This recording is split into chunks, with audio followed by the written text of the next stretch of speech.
Thursday night, 7 p.m. What the church could be. As always, let me check my audio here, make sure we are good to go on that. Make sure everybody can hear me.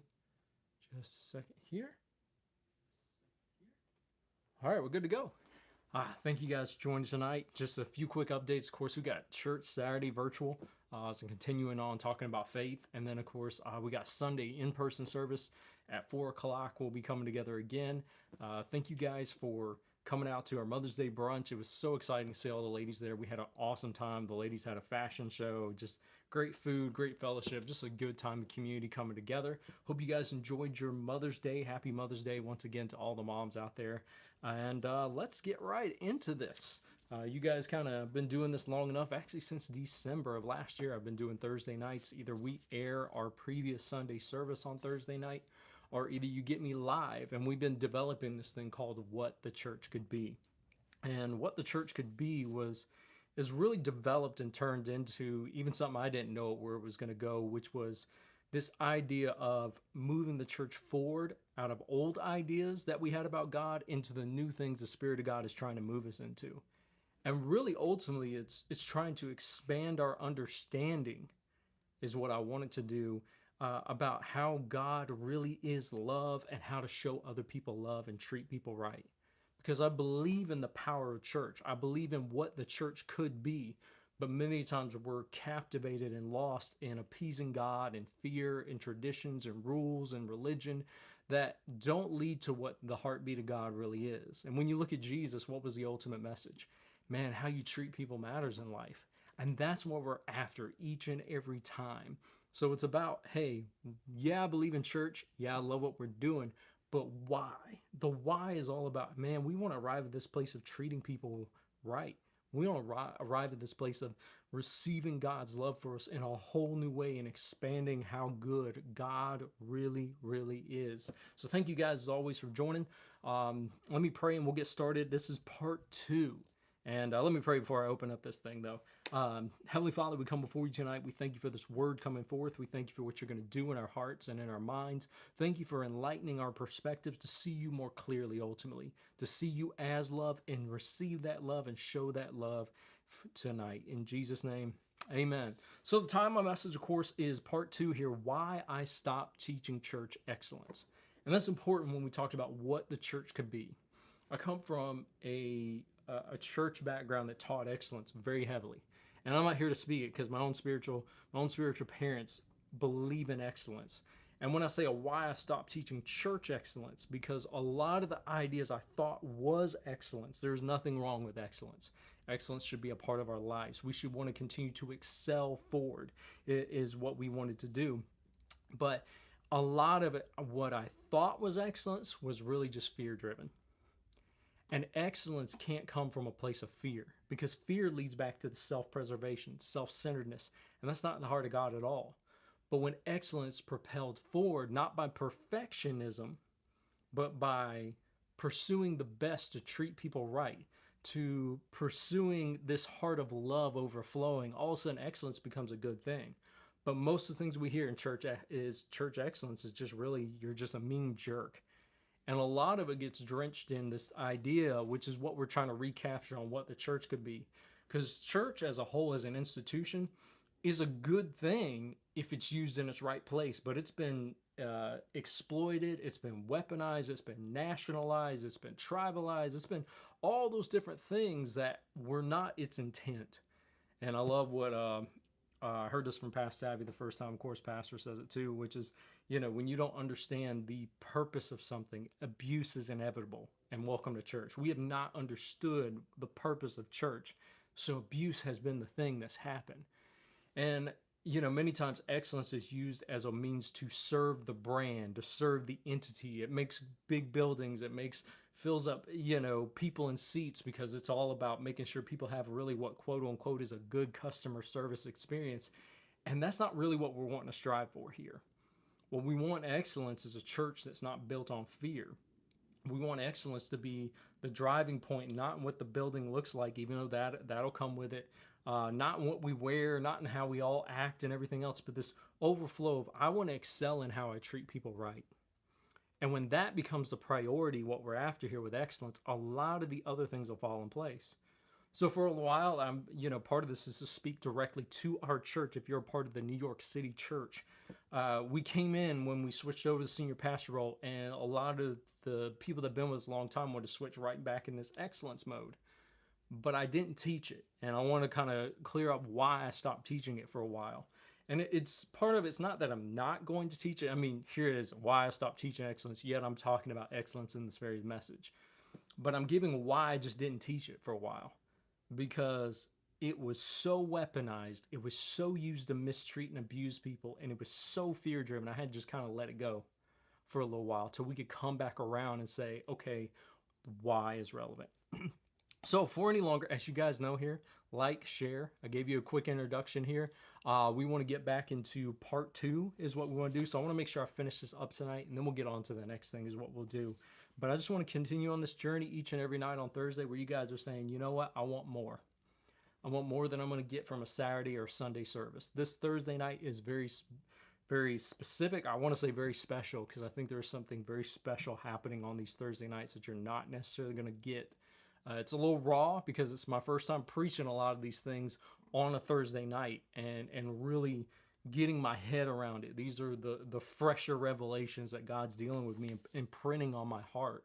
And I bring those in on Thursday night. So let's get into this. Let me do a quick highlight reel and then get into where we were last week. If you didn't catch this, go back on our YouTube page. It's up there. It's part 1, why I stopped teaching excellence, and you can check that out. Church excellence when I say that. So we talked about recognizing what is excellence, the quality of being outstanding or extremely good. And I want excellence to be the quality of being outstanding or extremely good at loving people and treating people right. That's my version of excellence. I used to think excellence was, let me make sure everything goes right in a service. Let me make sure everything goes good. Make sure the building's perfectly clean. Make sure all that's good. And I realized that was the wrong emphasis and the wrong priority. But when my heart aligns to the point of, I want to make sure people feel good. I want to make sure, I gave this example. It's like especially when you're first in that first new love, that fresh love, that brand new, euphoric love, and you meet that, I remember that when I first met Nicole, and I wanted everything to be perfect. I wanted our dates to be perfect. I wanted the phone calls to be perfect. I wanted everything to be perfect.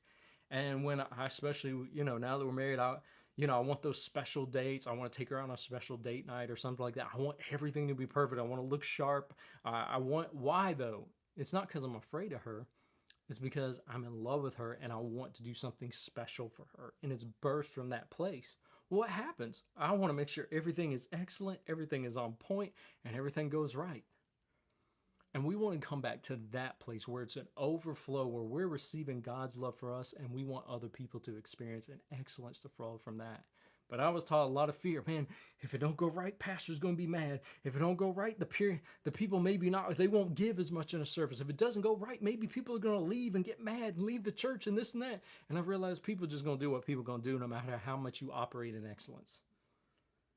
And so we're recapturing what excellence is really all about and changing the heartbeat behind excellence is my goal.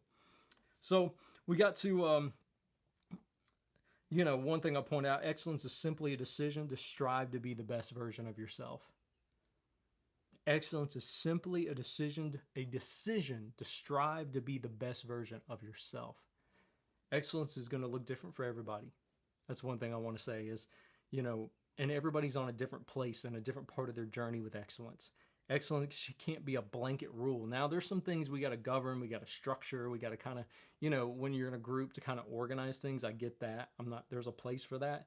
But at the end of the day, everybody's doing their own journey. So it's like, you got somebody young who may not understand, what it is to make sure they dress right and do all these things, or may not even have the money to buy a brand new shirt. I remember when, let me say it this way. Sorry if that didn't come out clear. Let me give this example too. I remember when I first started ushering at one of my first churches, and the requirement was to have a full suit. And I was like 19, I think, 18, 19. I couldn't afford it. My parents couldn't afford it. I had some slacks. I had to throw on my leather jacket. So I was 18. I just graduated from high school is what it was. And I didn't.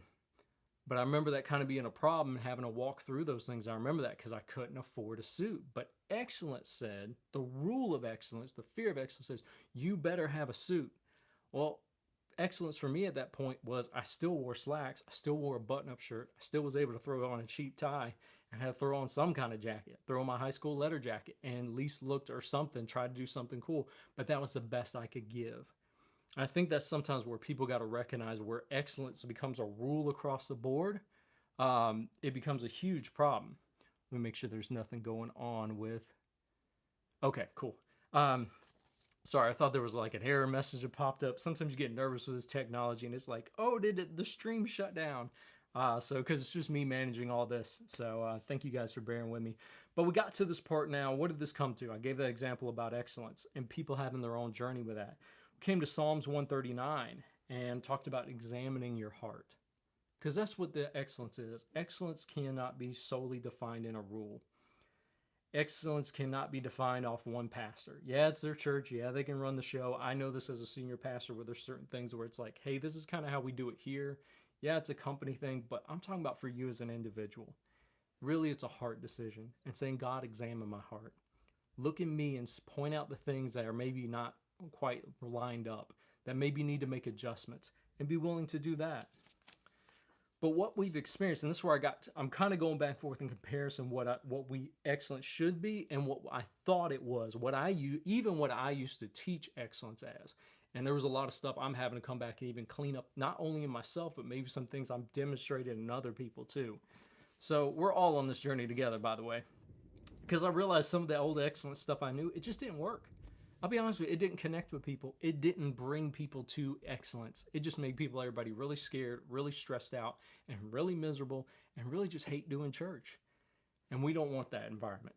So church excellence, from what most of when we hear church excellence, when I'm talking about, it flows from the lower self, which is self-centeredness. And it comes out. The first thing you got to ask yourself, and to be honest with yourself when you're saying, God, examine my heart, is saying this. Why do I really want church excellence? This is to leaders, this is to pastors, this is to our volunteer leads in our own church, by the way. I hope you guys are coming in and checking these things out so you can stay in the flow of what's going on with our church and our leadership. Why do you want to ask that question? To examine if I'm emphasizing the right priority on excellence. Remember, I said excellence is about making sure I treat people right. That's really what I want to flow from, a place of love. But typically it flows from two things. This is when we get excellence from the lower self. It typically is to benefit the institution or the church or the brand, the name, for example, like us, World Changers Church, NYC. And from a customer service standpoint, our brand building. We need to make sure we're in excellence or people won't come to church. We need to make sure we're in excellence or people won't give. We need to make sure we're in excellence or it's going to make us look bad. And there's not necessarily anything wrong with that. It's just when that's the top of the priority list. Remember, I'm talking about a priority list. And what happens is that fear comes in because it's more about saving face than really changing lives.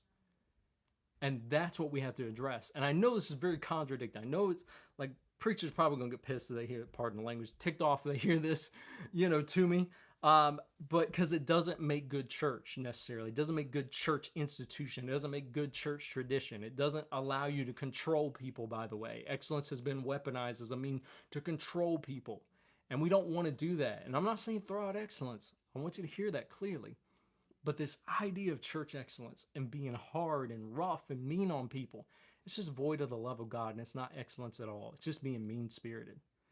So you have to ask yourself, am I wanting excellence just to benefit the institution, just to benefit the church, just to make things work here, just to make sure people are giving, people are showing up, and it all becomes a lot of times about the pastor's ego or the church leadership ego or the congregation's ego, and it's not about loving people and actually impacting lives. So you have to ask yourself about that. Number two is, am I pursuing excellence because I want to just get blessed by God or secure good standing with God? Well, now you've gone to performance. And a lot of excellence is like, godliness is cleanliness. Yes and no, when you think of stuff like that. It gets weaponized, though, is my point. And so, am I trying to operate in excellence because I think there's going to grant me some favor with God? And God, that all of a sudden that turns us back into a transactional God. But now here's what it also says: when you operate that system and you have a bad day, you come in sour, you don't operate in excellence, because none of us operate in excellence. Perfect, by the way. Do you start having to insert your mind subconsciously thinking God may not bless me as well because I wasn't operating in excellence? Are you doing it also, though, for favor in the church, to get position, to jock, to be seen? There's a lot of that goes on. And excellence is kind of the standard. Well, if you operate in excellence, you'll be promoted here in this church. Once again, I'm not saying you need to operate in excellence. I mean, you guys would not tolerate me as a pastor not showing up time to preach. Here it is. There's this element of excellence. And this is where I'm talking about the motive more than the action. We're dealing with a heart motive right here. That's why we started in Psalms 139. I mean, how would you imagine you showed up on Sunday and we got 4 o'clock service? I'm supposed to be out there preaching at 4:45 and you guys are sitting there waiting and I finally walk out at 5:30. That would be a problem. But here's the thing. I've worked in enough church environment to see that excellent standard literally being in my employee manual. By the way, let me just get real frank about it. And it never made people show up on time. I had to start saying these rules and this push of excellence is not hitting home with people. First of all, you can't force anyone to be excellent. But the other side of it, it drove a lot of fear into people. Now you're stressed out. Now you're coming in, rushing in and frustrated, like, oh my God, I got to make sure everything's perfect. And it got perverted, and it was no longer excellence. It was striving for perfection. And see, when you get church excellence, really it's called church excellence, and I put quotey fingers on it. It's under the guise of church excellence, but it's actually just simple trying to go for perfectionism. And it's not excellence at all. And most of what we've seen as excellence is actually fear-driven perfectionism. And I want to get us off that. Now where something bigger develops, I want to go for something more special in our hearts. Which is, man, like I got this love of God in me, and I see people hurting and I see people suffering, and I want to do something about that by the power of God to maybe help ease people's suffering. And when they can come into this church and feel loved and feel appreciated, let me help them make that experience happen. That's going to take excellence, by the way. So it's changing the why behind it. So the problem is this concept of excellence, though. We talked about that turns into self-preservation. It turns into fear-driven. See, that self-preservation is make sure I look good, make sure my pastor looks good, make sure my church looks good. All of a sudden, it's about making sure we look good instead of saying, I'm doing this so people can have their lives changed. People can feel loved, feel welcomed, feel warmth, all that, instead of the opposite of, well, let me make sure we look good. And there is a difference in those two. It's your motive. So when you do that, it's about self-preservation. It's about fear-driven. So everything becomes fear because we can't look bad. We can never look bad. God forbid everything ain't perfect. And then it becomes ego-driven. Ego-driven is when we start putting on the show, when we start pretending to be something we're not. Ego is the mask that comes on to cover up our fear, our self-centered motives, and our insecurities ultimately. And then what happens when the ego kicks in, you start abusing people and controlling people. And see, now it's no longer about helping people and changing people's lives. Because one thing, it's like I challenge pastors all the time. Here it is, you forget, these are volunteers in our church you're demanding from excellence from. But what is forgotten, many times those same volunteers are also still your members. And too many times we get hard on people and we get harsh because we feel we look bad as ministers, so we bark at volunteers. We bark at, which are members, by the way. We bark even when we finally get big enough to do church staff. We bark at staff. And there needs to be a little bit of accountability with staff because you're getting paid from people's churches' monies to do a certain job. So there's an integrity there, and I get that. And I'm very adamant about that. But there's a difference because you forget many times pastors don't tell you, we like hiring our own members, which is a good thing, by the way, but they're still our members, even when they work for us. So this whole thing about excellence has to be tempered with love and cannot be perverted into fear and perfection. Hope you guys are catching the heartbeat. I'm not addressing rules. I'm not addressing ministers or ministries and what they do or this and that. I'm talking about something heart-driven in you. So, some things about misunderstanding of what excellence is. Here's some things that we misunderstand about excellence that leads to perfectionism, fear-driven. When somebody creates a set of rules based off an individual preference versus an attitude, a posture, a mindset. See, what I'm talking about tonight is I'm not talking about a set of rules. And of course, we'll implement rules around our church, around World Changers NYC that fit what our congregation needs. I think that's important too. What I'm talking about, it becomes about a rules. Like, for example, I've seen people take Kenneth Copeland. I've even seen take my own spiritual parents and take their rules about excellence that they set for what they needed at that time, for what they needed for that congregation or for that situation they were operating in. Take those rules, manufacture it, and re-implement those rules in their church, in their ministry, in their lives, and they become bondage, actually, and they become weaponized, and then they call it excellence. That's not what excellence can be defined by. A lot of those rules they came up with, and of course, some of my spiritual parents, they're learning. When I talk to Pastor, he's always growing and moving forward, and we have these conversations when we do get to touch base here and there. Is the other side of it.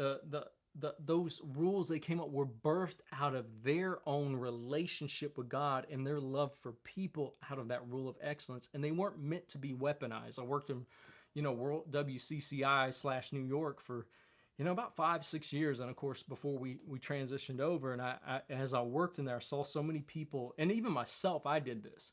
When we missed it, and people would be like, "Well, Dr. Dollar said," and I'm like, I had to realize real quick. I was like, you're taking a rule and weaponizing it for a moment instead of catching the essence and the heartbeat that they were trying to communicate.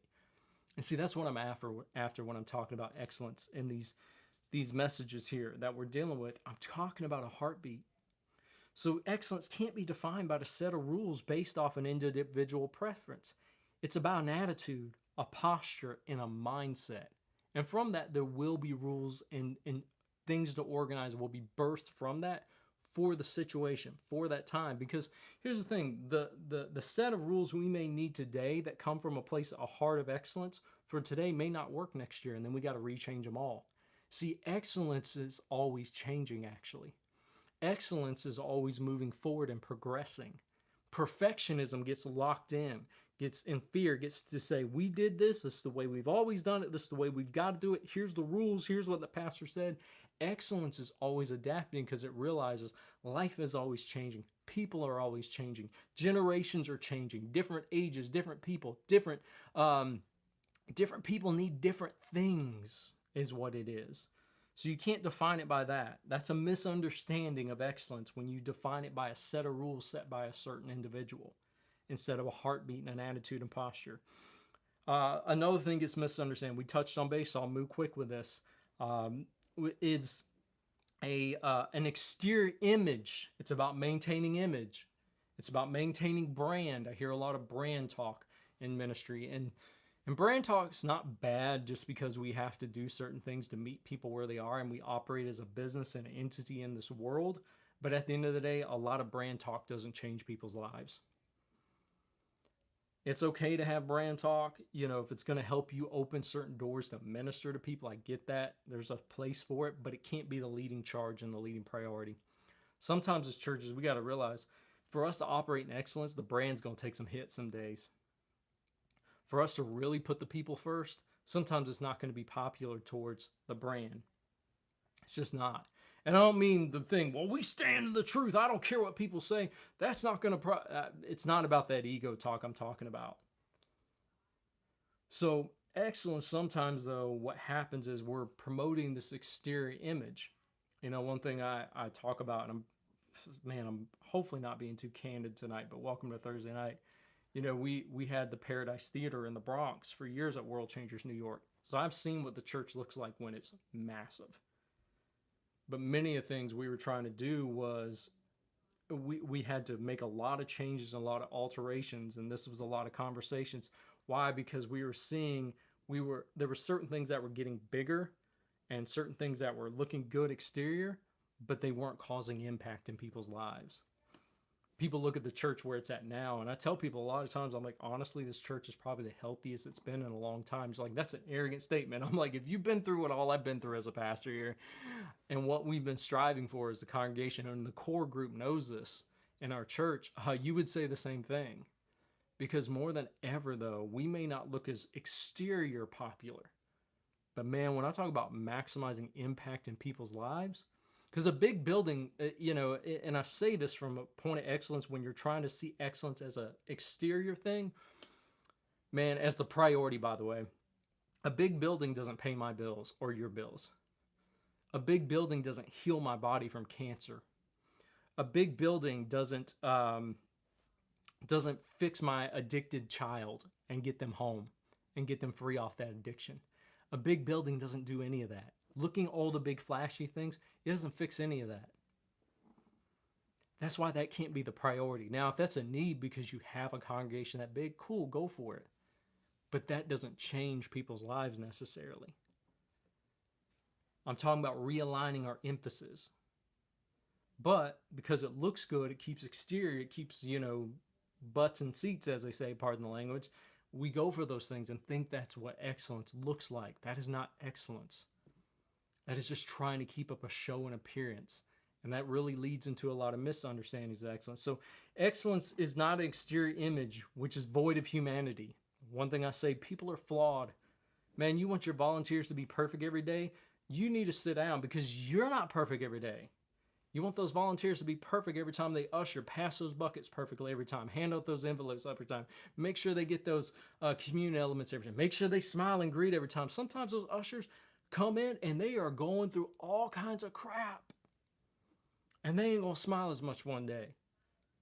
Excellence is not an excuse to be like, you better get on that right now, you better smile, because you know what, somebody could come in hurting and this and that, and you are not smiling, da da da. You know the whole rant. Let me not go too far with it. You know all that, and that person's hurting themselves. And here's the thing, pastor, leaders, you don't come off that stage the same that way either. You're not on 100 all the time. Excellence is not defined by that. It's like something I want this heartbeat in our church. Like, one thing we have to watch as pastors, I've seen people be really hard on my wife, and I'm not mad about her. I'm using an example, talking about my own life. This congregation, our congregation, treats Nicole and I so well. We love you guys, and we know how much you love us. But there's some days, Nicole's like, people are like, man, Nicole doesn't look quite as cheery and bubbly, which there can be a lot of sexism in that, because we always tell women to smile, by the way. We don't really tell the guys that. And not realize she's been working 50 hours the week before because she's not on staff here. So she makes our bills go around, and it works with me as I work at the church and pay bills, but she's paying the other side. And she comes in and coming in on Sunday, and she may not be as bright and cheery, but you don't know what she went through. You don't know what she had to go through. You don't know we had to do everything to set everything up to get ready for the service for about 3 hours before we even got to the church, is what it is. And people are like, well, she's not smiling as much. That's not excellent. She should look like this is the first lady. And it's like that same way we have to make sure excellence is not perfectionism, is my point that I'm coming to. Let me come back around, because I'm going to get off on too many rabbit trails. But excellence can't be about, a misunderstanding of excellence, back to my point, is not about an exterior image that is void of humanity, that forgets we are flawed human beings that are going through life. And we are not going to show up at church every week, week in and out, 100% on point. We're not going to show up on time every single time. Now, if you keep showing up late, we're going to have a conversation, because it's like, dude, we got to be able to count on you. But I remember days when I was like, to be 5 minutes late even one time was unacceptable. This is not a reality world we live in. And we have to make sure that excellence is not so hardline that it turns into perfectionism and we void out flawed human beings. So meeting the needs of the people and seeing flawed humanity, that's excellence. But perfectionism in the lower self is more about keeping an exterior image that forgets we're flawed human beings, and we're not going to be on point every day. And another misunderstanding, we think excellence is perfectionism. I'm repeating myself a lot, but I hope you're getting it. Excellence is a lot of times misunderstood as perfectionism instead of progress. And see, when you're operating perfectionism, you're actually not progressing forward. You're not challenging. because progressing forward is messy. People forget, people criticize progress all the time because they're afraid of it. You're afraid of the unknown. Progress is messy. When you're trying something for the first time, it's messy. And people stand back and judge it because it's not perfect. I know when we do events, for example, this is a big thing in church world. Many times we're doing the events, we're trying a bunch of new things because we're pushing for progress. We're trying to excel forward. And when it doesn't go perfect, everybody starts flipping out. Well, that's no longer about excellence. It's just about perfectionism is what that is. Well, everybody didn't do everything perfect. Because it's the first time we ever did it. We're trying something new here. But we're striving for progress. And we got to make room for mistakes. Church excellence does not, church excellence, which is fear-driven perfection, leaves zero room for mistakes, leaves zero room for people to have an off day, leaves zero room for flaws or issues or any of those things, and we have to do that and leave that. Okay. Hope you guys are sticking with me. Hope this is making sense because this message is really about setting a new culture in our church. That's what last week and this week is about, so we can understand the purpose of church. That when you're coming in and when new people that haven't experienced, we don't meet them at the door with perfectionism. We want to make sure we create a different culture. I'm really trying to get a different culture in our church is what I'm trying to do. So let me close down because I got 5 minutes here. And let me give these last about 5 points, real quick points, just a little list off some things in one final scripture. And I'll wrap it up. So what the church could be, church excellence. Let's talk about what the church could be. Switching over from the lower self, from fear and perfectionism and all those different things to coming to true church excellence. We have to stop using fear to implement church excellence. Church excellence should never be motivated by fear. End of story. I know it gets things done. I know it moves things along. I know it's a working method, but it also comes with a high tax on it. It's like that thing. You put into a machine, you need to break $1. Let's say you need to break a 5. So you put the $5 bill in the machine to get change and break it. Well, the machine keeps 50 cents every time because it charges you for breaking the bill. Well, you get the bill broken down so you're good and you can use that $5 for different things, but you don't get the full $5 back. In the same way, whenever you use fear as excellence, it's like putting that $5 bill in the machine, but you're only getting $4.50 back. And yeah, you get the results, but it costs you something. And what does it cost in church world? It costs people is what it does. It causes church hurt. The church hurt we can control as leaders, by the way. I'm not talking about petty church hurt, all the different things out there. This is actually an area we can be challenged in. So that's what it's like doing. Every time we use fear, it's like putting that $5 and only getting $4.50 back. Yeah, we get the $5 broken. We get the exchange there. We can use it now, but it costs us something every time. We can do it without it costing us that. Next thing, stop associating church excellence with God's goodness or obtaining good standing with God. Some people use church excellence to define their identity as their righteousness or whether they get blessings or curse from God. You cannot use that system. That is fear-driven. Number 3, stop using church excellence. And I know I've been talking fast. Thank God this thing is recorded because my heart, I feel like I barfed all this up and just like, boom. Thank God it's recorded, so you go back and listen to it. And I'll try to slow down at the end here. But I'm also like trying to cram a lot in 35 minutes. So stop using church excellence as a way to control people and serve their ego or selfish purposes. That's important. This is at a lot of leadership levels. I've been in a lot of church leadership, and I've seen a lot of pastors, associate pastors, leaders, volunteer leads, all these different things. Use church excellence and use God and use, hey, we're doing this for the pastor. Hey, we're doing this for the church. And just flat out lying, it was actually because they just wanted to dominate and control people and feed their ego and feel important. And we all, including myself, have the capability of doing that. And some of us, we just don't want to look bad in front of other people. So you better not make me look bad. You better perform in front of the boss. You better perform in front of the pastor. You're going to make me look bad. That is not church excellence. That is ego. And that is fear. We have to stop doing that. These are all about examining our hearts. You know, number 4 here, and then I got 5 when we're done. Be honest about the why for church excellence. Sometimes I just talk to people. It's like I tell people, example, why do you need to volunteer? Volunteering is not going to get you this divine blessing all the time or some big righteousness with God. No. Volunteering doesn't do that. What volunteering does is what the practical side of it is. One, there is the element, man, when you serve, when you give from that place of love, that's going to help you personally. That will benefit you. You're going to connect with people. You're going to get community. But how does that really benefit the church? We tell people, well, man, you're going to get this divine blessing in this. And I've seen people volunteer their butts off and never get anything. And that's why we can't say things like that. We got to be honest what it's about. Man, just like with all giving, when you give volunteering, what is that about? That is about you serving your church and investing something in your church.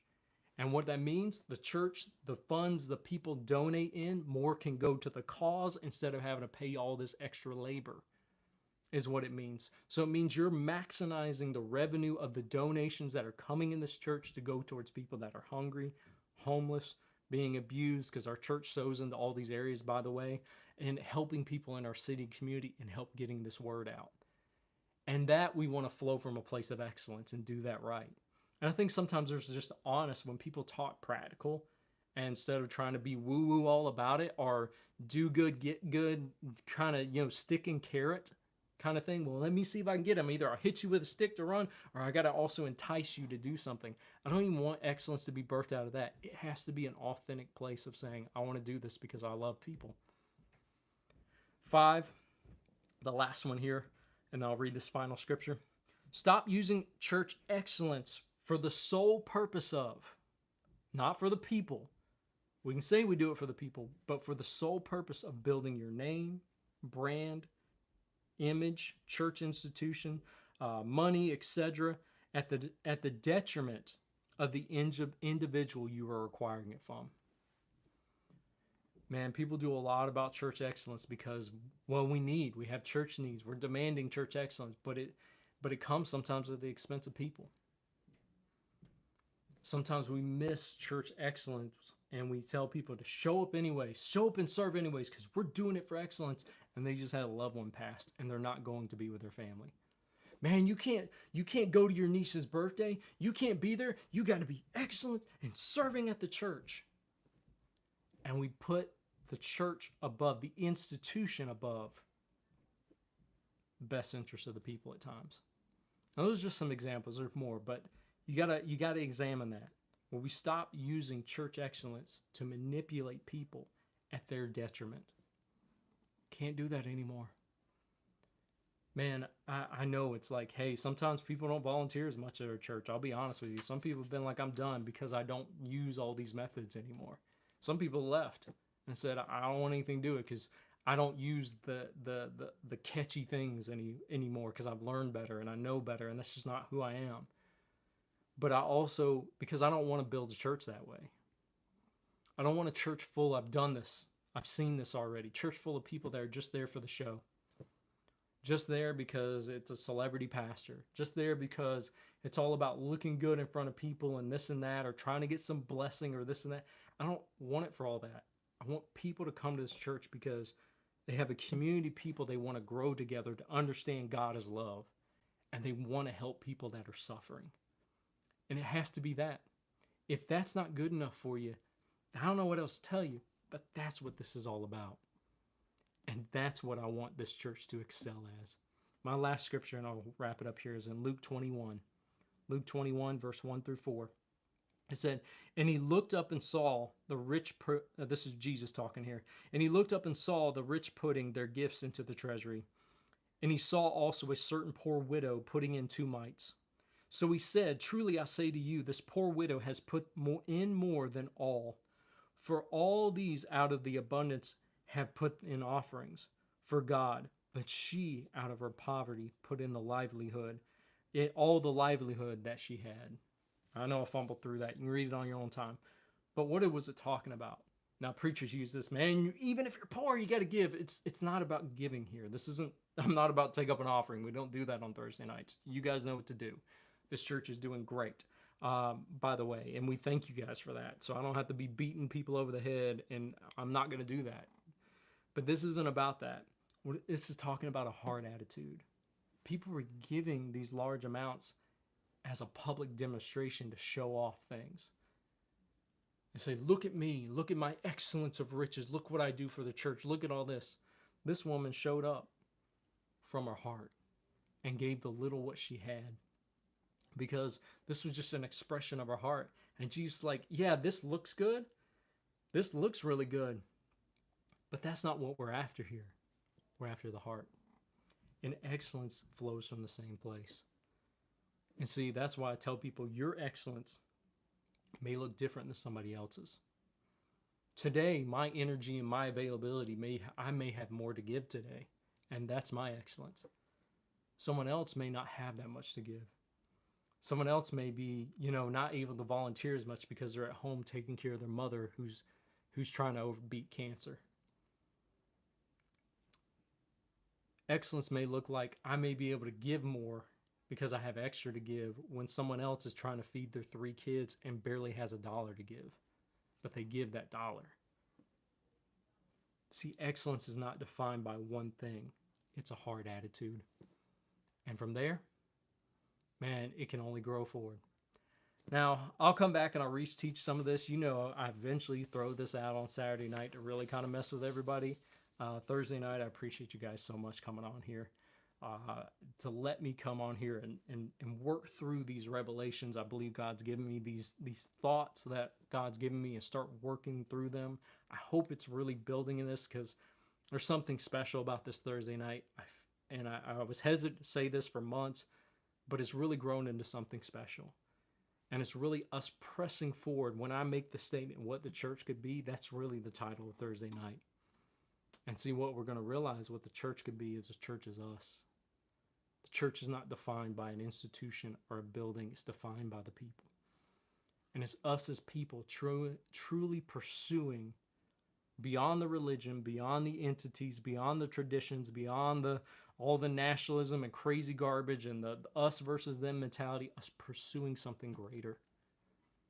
And that's what we're after each and every night. So I thank you guys for showing up. It's the few and the faithful. There's about, at the end of this, I go back, it's only about 100 people, I'll be honest, that come out Thursday night. And I'm okay with that. I know people got other things going on in life and this and that, but there's something so special about this. So if you guys are blessed by this, like it, share it, spread it with people so we can keep moving forward with this thing. But I hope you guys are doing well. Thank you guys so much for coming on tonight. Once again, just a reminder, Saturday, got you guys at 6 o'clock virtual. Man, I'm going to be talking about your faith, part 2. I believe we're at. It's what I'm about to get into. And then, of course, Sunday, I'm going to come with another message, something different. I'm still praying about exactly. I got some things rolling around on the inside of me I'm putting together. And we're going to come together and have a really awesome service this Sunday. So I hope to see you there. For those of you that are tuning in, I saw some people jump in, even all the way in Cali out there. Thank you guys for joining us virtually and being a part of our virtual church family. Just love you guys so much and appreciate y'all. All right. Have a great